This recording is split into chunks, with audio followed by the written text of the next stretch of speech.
તમે જોઈ રહ્યા છો સનસ્ટાર ન્યૂઝ હર હંમેશ સત્યની સાથે નિર્ભય હડીખમ દાણીલીમડામાં જે ડ્રગ્સ સાથે બે આરોપીની ધરપકડ કરવામાં આવી. કોની ધરપકડ, કેટલું ડ્રગ્સ ત્યાંથી લાવતા હતા, શું હતું વિગત? મહેરબાન પોલીસ કમિશનર શ્રી અનુપમસિંહ ગેહલોત સાહેબ તેમજ અમારા ક્રાઇમ બ્રાન્ચના જોઈન્ટ કમિશનર સાહેબ શ્રી શરદ સિંઘલ સાહેબે એક ઝુંબેશ ચાલુ કરી છે.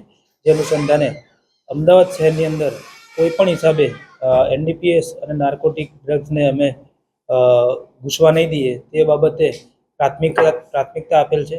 અને એ પ્રાથમિકતાને ધ્યાનમાં રાખી અમદાવાદ શહેર ક્રાઇમ બ્રાન્ચના ડીસીપી શ્રી અજીત રાજન સાહેબ અને એસીપી સાહેબે અમારા ક્રાઇમ બ્રાન્ચમાં ફરજ બજાવતા તમામ સ્ક્વોડ અને તમામ ટીમને એક ટીમ વર્ક તરીકે કામ સોંપેલું કે અમદાવાદ શહેરમાંથી અમારે એવી જગ્યાઓ આઈડેન્ટિફાઈ કરવાની કે જ્યાં આગળ નાર્કોટિક ડ્રગ્સના સબસ્ટન્સ વેચવાની પ્રવૃત્તિ થઈ રહેલ હોય એવી શક્યતા હોય તેવી જગ્યાઓ આઈડેન્ટિફાઈ કરવાની અને એ જગ્યાઓ આઈડેન્ટિફાઈ કરી અને ત્યાં આગળ અમારે અસરકારક કામગીરી કરી અને નાનામાં નાના મુદ્દા માલને પણ પકડીને નેસ્તો નાબૂદ કરી અને અમદાવાદ શહેરને ડ્રગમુક્ત કરવાનું તે અભિયાન હાથ ધરવામાં આવ્યું છે.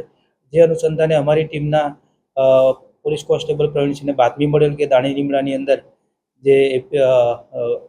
જે ચિરાગ પાર્ક 2 છે ત્યાં આગળ એક સલીમભાઈ દૂધવાળા જે છે એમનું એક બિલ્ડિંગ હતું. એ બિલ્ડિંગ જે કંઈક ગેરકાયદેસર હોય કે એવું કે એને એમસીએ તોડી નાખેલું હતું. એ બિલ્ડિંગ હાલ ખંડેર હાલતમાં છે અને ખંડેર હાલતમાં હોવાના કારણે ત્યાં આગળ લોકોની અવરજવર ઓછી થઈ ગઈ છે. અને એ વિસ્તારની અંદર એ ખંડેર હાલતવાળા બિલ્ડિંગની અંદર આ જે ઈસમો છે એ આવું એમડી ગાંજો વગેરે લાવી અને સાંજના સમયે બેસી અને વેચાણ કરતા હોય છે.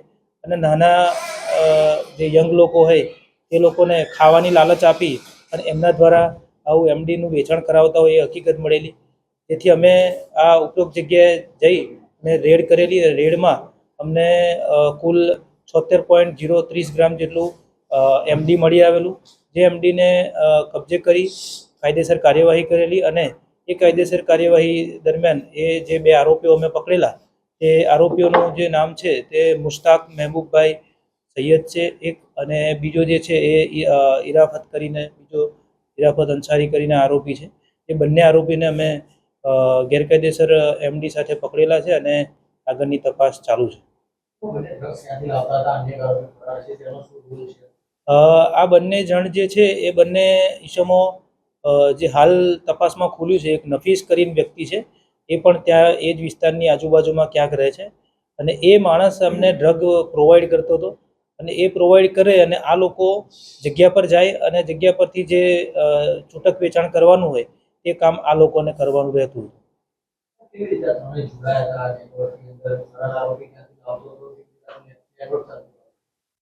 ફરાર આરોપી જે છે એને પકડ્યા બાદ આગળની માહિતી મળશે, પરંતુ હાલની જે પ્રાપ્ત માહિતી છે એ અનુસાર આ જે ઈસમો છે એમને ખાવાની લાલચ આપી, થોડા ઘણા પૈસા આપી અને જે ફરાર આરોપી છે એ આરોપી આ બંને જોડે આવી રીતના એમડીનું વેચાણ કરાવતો હતો.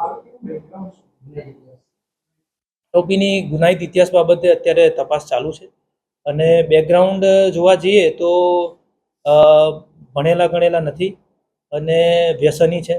વ્યસનની સાથે સાથે વેચાણ કરીને પૈસા કમાવાની લાલચવાળા છે. એ પ્રકારની હાલ પૂરતી એમનું બેકગ્રાઉન્ડ જાણવા મળેલું છે. એમાઉન્ટ જે છે એ આમ બજારમાં જે ગેરકાયદેસર વેચાતો હોય છે એની અમાઉન્ટ આપણે જોવા જઈએ તો 8 લાખથી વધારે રૂપિયાની કિંમતનું આ એમડી થાય છે.